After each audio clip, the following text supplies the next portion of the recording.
la première priorité, c'est la question de la prévention. On ne peut pas tout investir dans le sécuritaire. On a les budgets, on a l'argent pour trouver cette solution. On met énormément d'argent dans le sécuritaire. Pourquoi?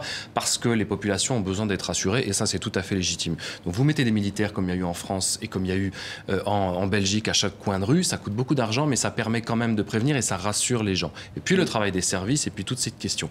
Mais l'essentiel, c'est la question de la prévention. Moi, j'ai énormément de collègues qui travaillent directement sur le terrain des écoles. Ça se passe dès le lycée, expliquer ce que sont les dérives potentielles de l'adolescence, ce que sont les dérives potentielles de l'islam, parmi tant d'autres processus de radicalisation. Je crois qu'il faut aussi apprendre à désislamiser la question de la radicalisation en expliquant que ça peut arriver sur des phases où les jeunes sont très très influents à tout moment. Il se trouve que le contexte est celui-là aujourd'hui. Ça peut passer par l'artistique, ça passe par le pédagogique et par l'éducatif. J'ai beaucoup d'amis qui font de la formation en Belgique dans ce qu'on appelle les IPPJ, c'est-à-dire les centres ouverts ou fermés pour les mineurs délinquants.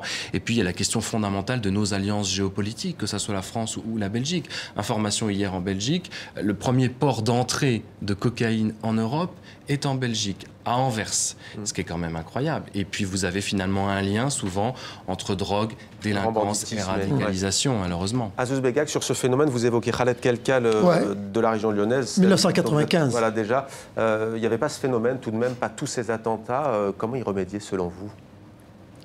On ne peut pas y remédier. C'est un effet boule de neige auquel on est en train d'assister là. Pas seulement en Europe, hein. Aux États-Unis, régulièrement, il y a un fou qui sort dans une ville et qui est dans un lycée. Une furie de masse, oui. Oui, il tue un peu partout.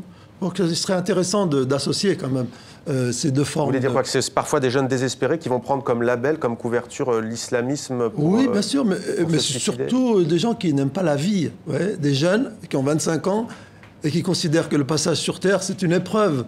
Avant d'aller rejoindre la vraie vie de l'autre côté, dans les jardins somptueux. Il en va de la responsabilité des politiques et notamment de l'éducateur, les profs, tous les gens qui travaillent au service de ces jeunes, de redonner du sens à la vie.